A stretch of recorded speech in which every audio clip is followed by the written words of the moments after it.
Today, Patriot Marine here, going to do an oil change on a 2003 Chrysler Sebring Limited Convertible. I've already taken some steps to block the wheels. You definitely want to do that, especially like in my case here on a slope. Okay, this engine is a 2.7 liter. Okay, and not necessarily the way I did it, but the next thing you want to do is raise the vehicle. This is, of course, not safe. So you can see it's tilting a little bit, but as you can see below, I got a couple of bricks that if the jack was to give, those bricks, before they crush and turn into sand, I should be able to have at least an extra half a second, maybe even 1 second, to safely pull out of there, I hope. But again, if you are not as crazy as I am, I would definitely not recommend doing this.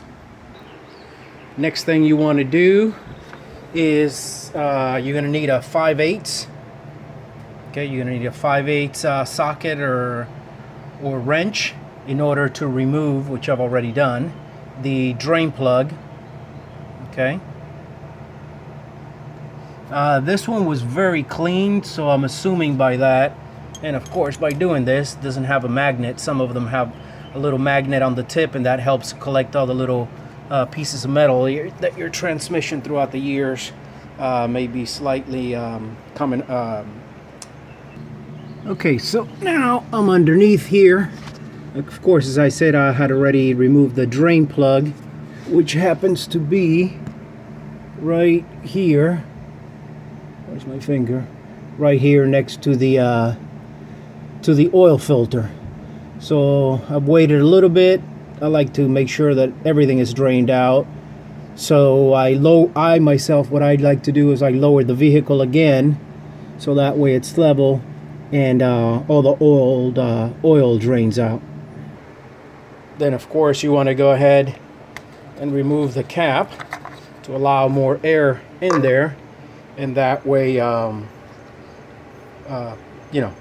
it'll be easier for more oil to drain out the max.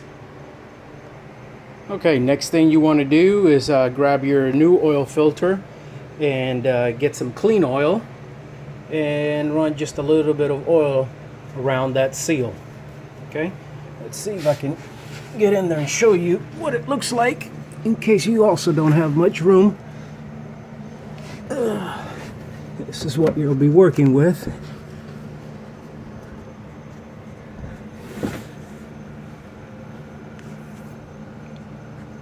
I guess. Okay, there we go. There's where your oil filter goes, and I can't look in there, but should be able to see the area that you're working with. Okay, so I got the new oil filter in there. After you feel the gasket touch the block, turn it anywhere between 3/4 to maximum 1 full turn. You do not want to use a wrench. You do not want to put that on too tight, or if not, it's going to be a pain in the you-know-what next time you have to take it off.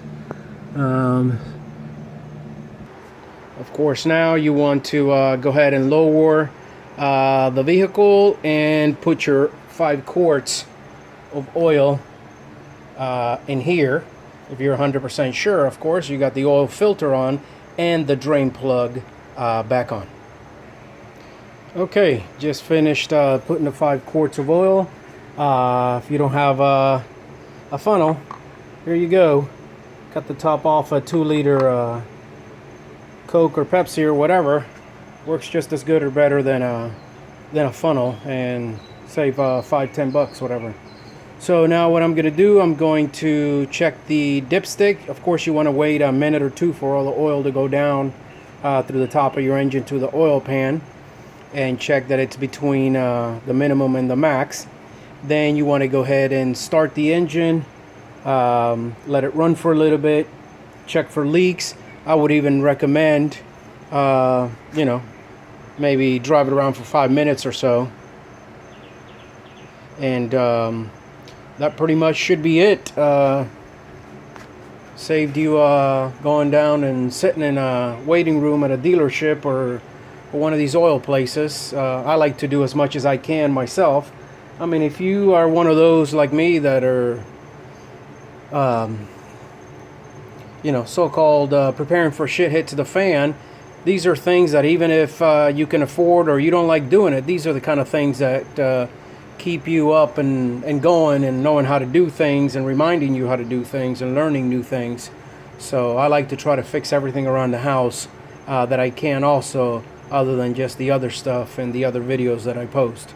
So hope this helps someone. If you have any questions, of course, like always, leave a comment. Okay, no weird noises, no oil leaks. Dipstick measurement was perfect, and we're all done.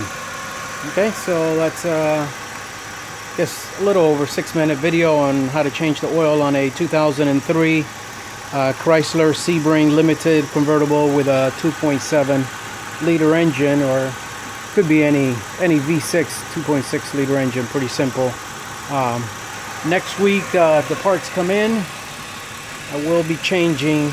I will have to remove both of these front struts. That's going to be a lot more exciting, because I don't know if it can be seen. There we go. The bushings that go in there are all wore out, so that's going to be a little better project. If anyone else has ever done that, I've already replaced the shocks years ago and several other things, but I never created videos. So again, I hope this helps someone. If you have any questions, leave a comment, please. Like if you enjoyed the video or if it helped you out, and also share the video with friends and others. Thank you. Patriot Marine out.